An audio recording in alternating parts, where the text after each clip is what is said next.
Sorry for the wall of text, but I need to get this off my chest before I completely lose it. My hands won't stop shaking, and I've rewritten this like 5 times already. I've been with Nicholas for 5 years, married for 3. We didn't meet through dating apps or anything like that. We actually got locked in an art gallery storage room together when the electronic lock system malfunctioned. We ended up trapped for over 2 hours with just his protein bar to share while sitting on the floor surrounded by wrapped sculptures. Maintenance took forever to arrive, but honestly, it was the best meet cute ever. We talked about everything from Caravaggio to our weird childhood pets. When we finally got out, he said being trapped was the luckiest accident of his life and asked for my number. Life with Nicholas has been mostly good, TBH. We bought a small house 2 years ago, have a decent group of friends, and generally enjoyed building our life together. My birthday was last weekend. Nicholas has always made my birthdays special, though. Last year, he surprised me with a weekend trip to Shenandoah. The year before, he organized this amazing dinner with all our friends. But 3 weeks ago, he told me he had this mandatory work retreat over my birthday weekend that he absolutely couldn't get out of. I was disappointed but tried to be understanding about it. He seemed genuinely upset about the timing and kept saying how his boss was being a complete jerk scheduling it over the weekend. He promised we'd celebrate when he got back, maybe even do a mini vacation. I believed him completely. Stupid me. The night before he left, he gave me a small gift, just a pair of earrings, and apologized again for having to miss my birthday. He kissed me and said he wished he could stay. I watched him pack all his business casual clothes and his laptop. He even packed those ridiculous team-building activity clothes companies always make you wear. I helped him pack. God, I'm an idiot. So my birthday weekend came and went. I spent it alone, ordered DoorDash, binged a couple seasons of that new show, and had a FaceTime call with my parents who wished me happy birthday. My mom asked if Nicholas was doing anything special for me, and I told her about his work thing. She seemed surprised, but didn't say anything else. Now I know why. On Monday, Nicholas came home with souvenirs, fancy chocolates, and a small bottle of wine from the retreat resort. He went on about boring meetings and team-building exercises, seemed tired but happy to be home. Everything felt normal. Then Kayla texted me out of nowhere. We're not super close, more like casual friends. So I didn't think much of it when she said, "Hey, call me when you're alone." I figured maybe something awkward happened or she needed to vent. When I called, she was quiet at first. Then she asked, "Is Nicholas home?" I said no. Then she goes, "Okay, I wasn't going to say anything, but I saw something on Instagram and I don't know if it means anything, but I recognized Tina." I didn't understand at first. Recognized her where? She sighs and says, "One of my mutuals posted a story from a spa over the weekend, just a chill pool video. But I swear to God, Nicholas and your sister are in the background." She sends me the screen recording. And there they were. Nicholas and Tina, my husband, my sister.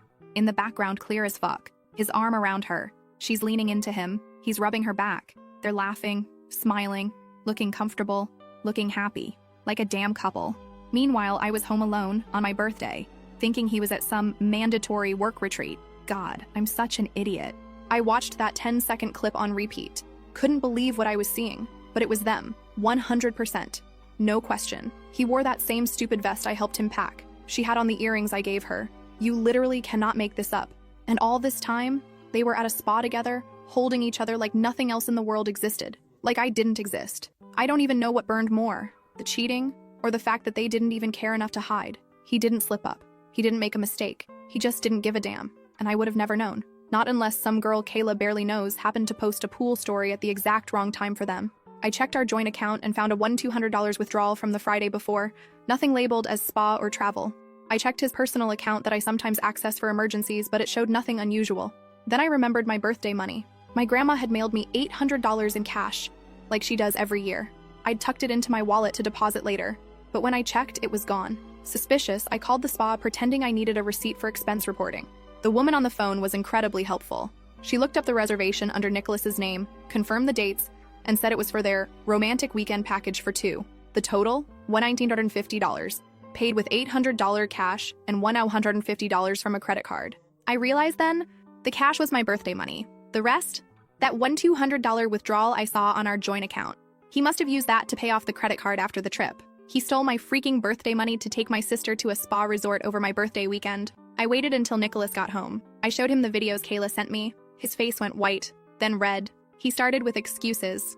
Tina was going through a hard time and needed someone to talk to. He was just being supportive. I didn't say anything, just pulled up the spa reservation details on my phone and showed him. Then I asked about my birthday money. That's when everything changed. It was like watching someone transform. His face hardened, and he admitted taking the money, admitted everything. He and Tina had been seeing each other for months. Then he laughed while I started crying, and told me I never deserved a gift anyway. And at least Tina knows how to keep a man happy. I walked to our bedroom and slammed the door. I could hear him on the phone after that, probably warning Tina that I knew. That was 3 days ago.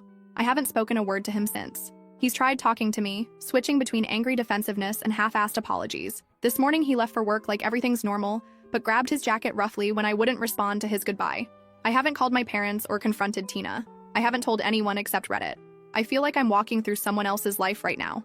The thing that keeps replaying in my head isn't even the affair.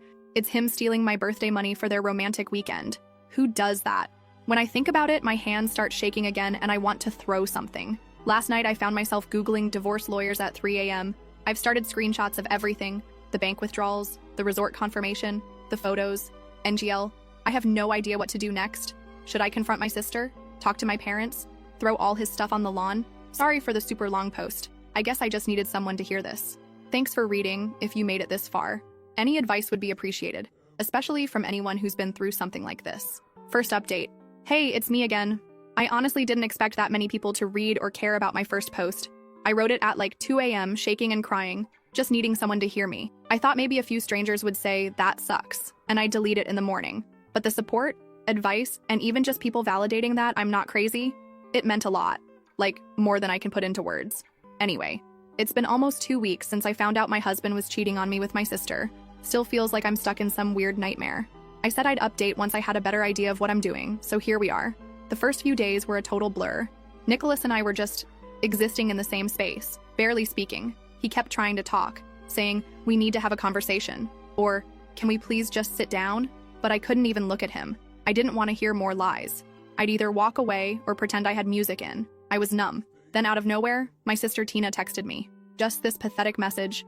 I'm sorry. It just happened. I didn't mean for it to come out like that. Like, girl, you didn't trip and fall into my husband. You chose this. Multiple times. Over months. You knew it was my birthday. You knew I'd be alone. You knew. And that's all you have to say? I didn't respond. I just sent the text to my mom with, ask Tina what this is about.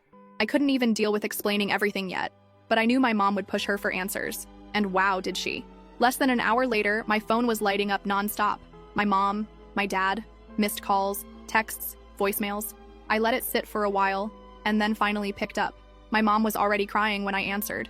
She said she'd called Tina, and Tina admitted to everything, that it had been going on for a while, and they'd caught feelings. I confirmed it, told her about the photos, the resort confirmation, the money, all of it. My mom was silent for a bit, and then asked if she should come over. I told her no, I needed time. My dad called next.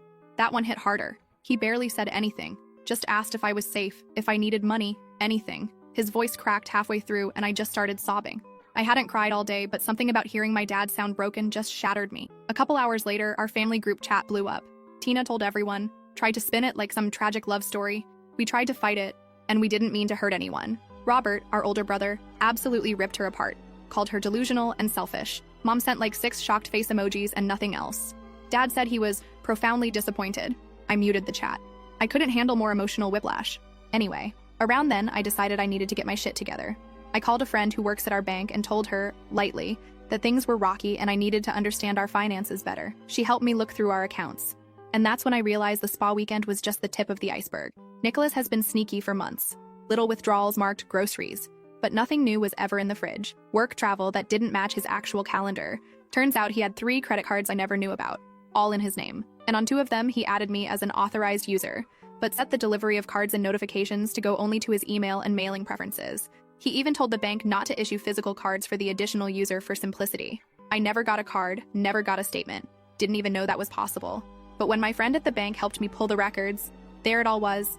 Fancy restaurants I'd never been to, weekend Airbnb stays, a $300 necklace, bought 3 days before Tina's birthday. Like, seriously? I confronted him the next morning. He got defensive instantly, said I'm too controlling with money, and he needed freedom. When I asked about the credit cards, he said they were for emergencies. So romantic hotel weekends with my sister are now emergencies? I lost it.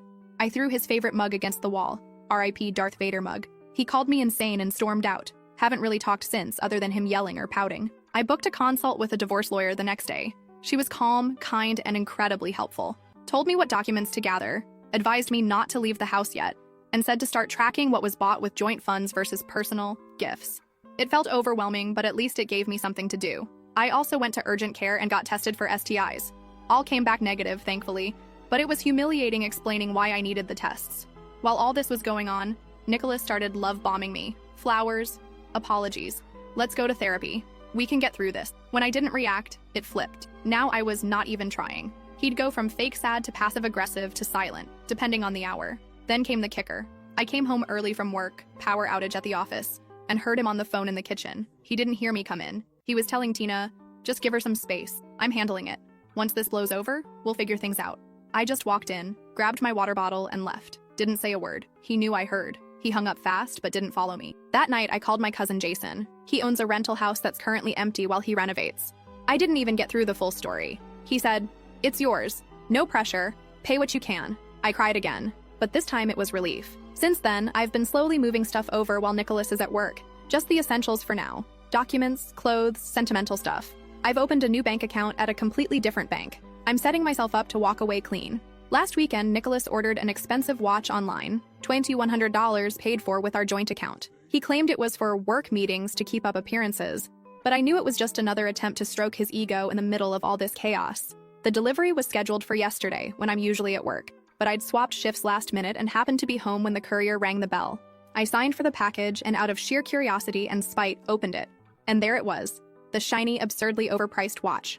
For a second, I thought about just leaving it on the table as more evidence of his reckless spending. But then I thought, why should I? This came out of our joint account. I didn't want to cause a scene or break any laws, so I looked up the store's return policy. Turns out, as long as the item was unopened and I could prove the purchase came from a joint account, they'd allow an in-person return for refund. No questions asked. I drove to the nearest branch the same day with the receipt from our online banking. The clerk barely blinked, scanned the barcode, confirmed the transaction, and processed the refund right there. The money went back into our joint account within the hour, but I'd already set up account alerts and knew exactly when to move my share into my new bank. He probably wouldn't even notice until the next time he tried to flex. Nicholas is away at an actual work conference right now. He has no idea that the house is half empty, that I've got divorce papers drawn up, or that he'll be walking into the ugliest wake-up call of his life. I don't know what happens next. I'm terrified. I'm pissed. But I'm also ready. And that's something. Thanks again to everyone who listened. I'll update again once things move forward. Second update. It's been a month since my last update, and a lot has happened. When I left off, I was about to leave Nicholas while he was at his work conference.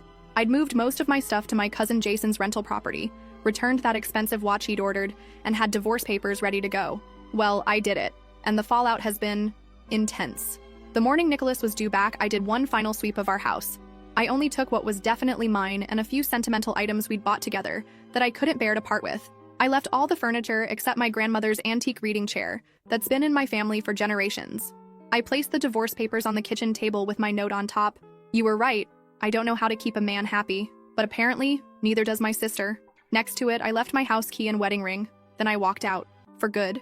That night at my new place was weird AF. I felt hollow, like I was watching someone else's life. I kept my phone turned off because I didn't want to deal with the inevitable explosion once Nicholas got home. When I finally turned it back on the next morning, there were 27 missed calls from Nicholas, 12 from Tina, 5 from my mom. Nicholas left voicemails that started confused. "Hey, where are you? Did you go to your parents?" Then turned angry. "What the hell is this? We need to talk right now." And finally sounded desperate.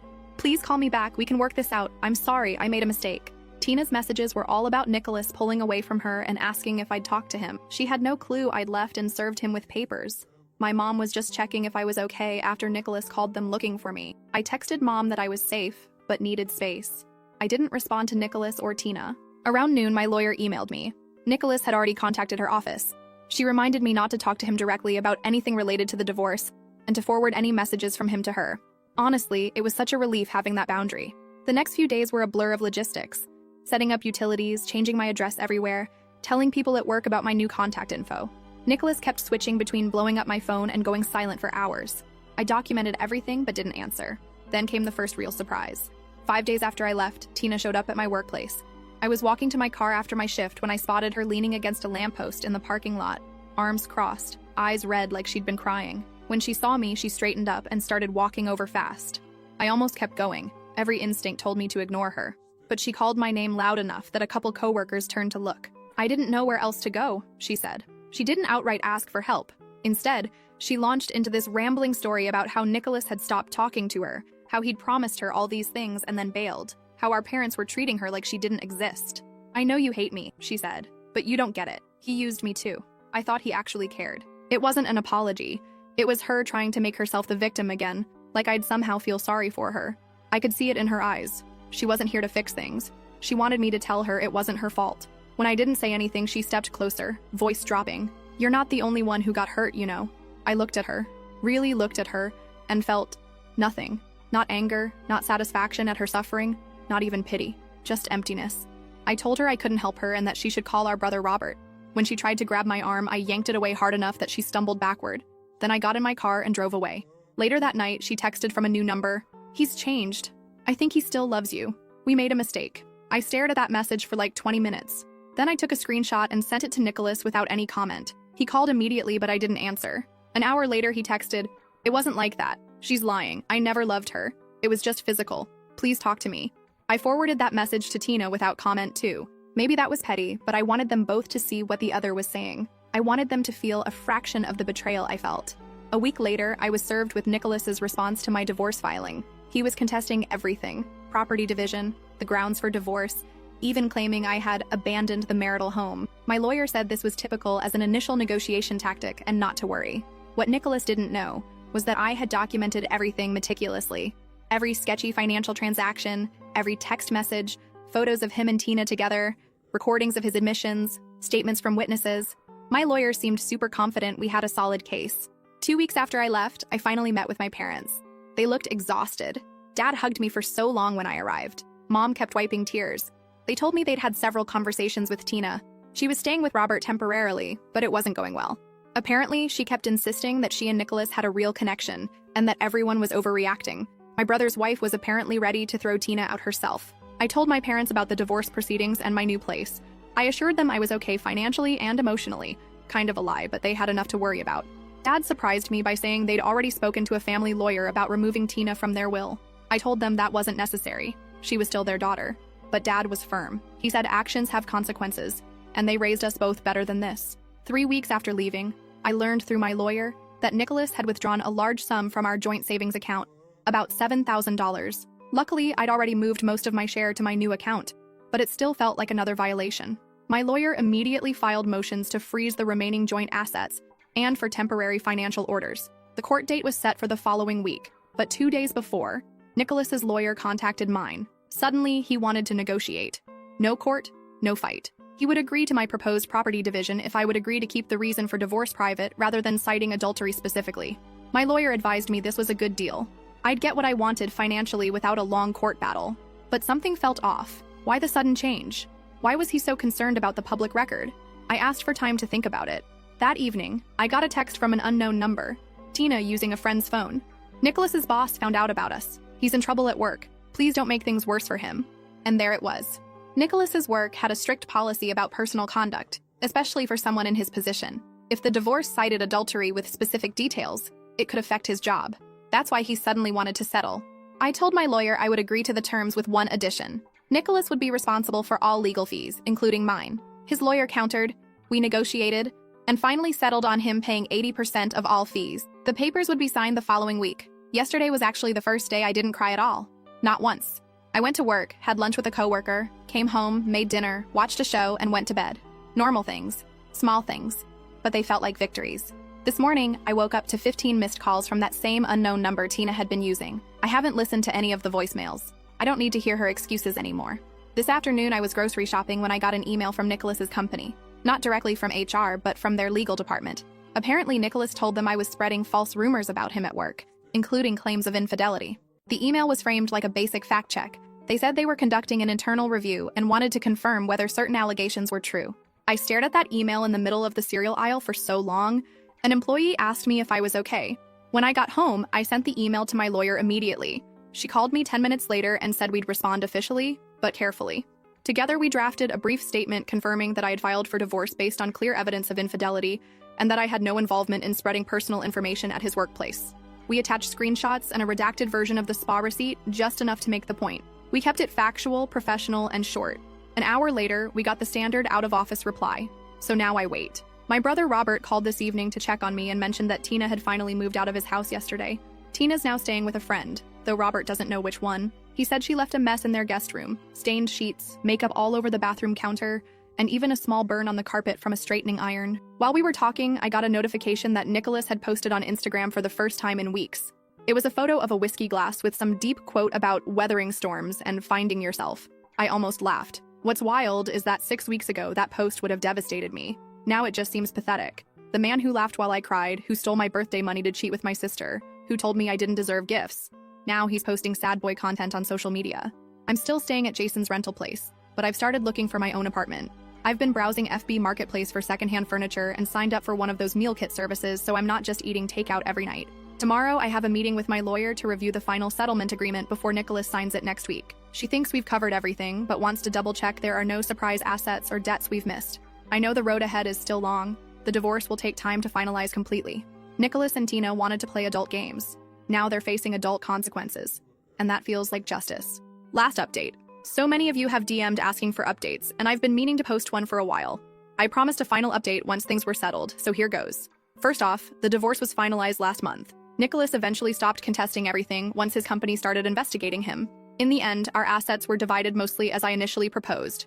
I kept my retirement accounts and personal belongings. He kept the house, but had to refinance to remove me from the mortgage and pay me my share of the equity. We split our joint savings minus the $7,000 he had withdrawn, and he was responsible for 80% of all legal fees as agreed. The whole thing was expensive and draining, but ultimately fair. The most unexpected thing happened the day we finalized everything at the courthouse.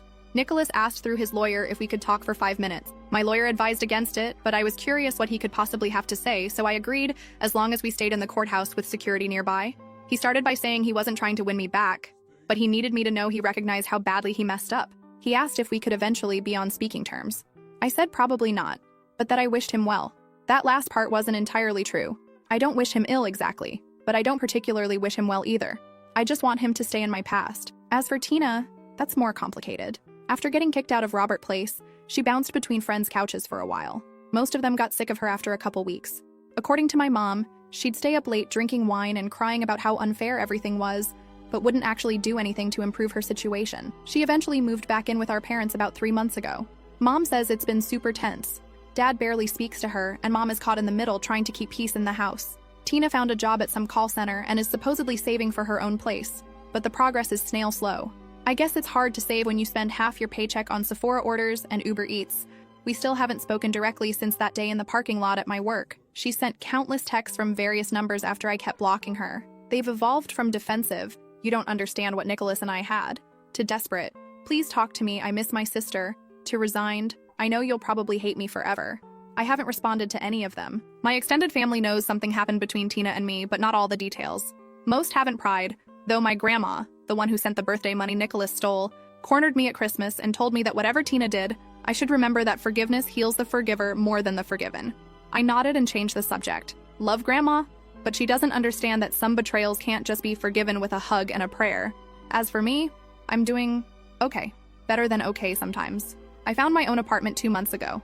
A small 1-bedroom with good natural light and a tiny balcony. Last week, I went on a 3rd date with a guy I met through a friend. He's a radiologist at the Children's Hospital across town. He knows the broad strokes of my story and hasn't run away screaming yet. We're taking things extremely slowly, but it's nice to remember that not all men are trash. The most surprising development has been my relationship with my brother Robert. We were never particularly close growing up, 5 years apart and with totally different interests. But throughout this whole mess, he's been my biggest defender. When Tina tried to paint herself as the victim at a family dinner I wasn't attending, he apparently shut her down so thoroughly that she left the table crying. He calls me weekly just to check in, and his wife has become like the sister I feel I've lost. A few weeks ago, I ran into Nicholas at Target. I just nodded politely and walked away. Later, when I went to check out, the cashier told me someone had paid for my items. I knew it was him. I donated the exact amount, $74 and change, to a shelter that afternoon. I didn't want anything from him. The money from the watch return that I mentioned in my last update, I used it to book a solo trip to Costa Rica next month for my 30th birthday. I'm going to stay in a little beachfront cabin. I deleted my old Instagram, too many memories with Nicholas and Tina, and created a new private one with just close friends. I've been learning to cook actual meals instead of living on frozen dinners. I don't know if Tina and I will ever repair our relationship. Some days I think the sister I loved died the moment she chose to betray me. Other days, I remember the little girl who used to follow me around asking to borrow my clothes, and I wonder if something of that bond remains buried under all the hurt. Maybe time will tell, but I'm not rushing it.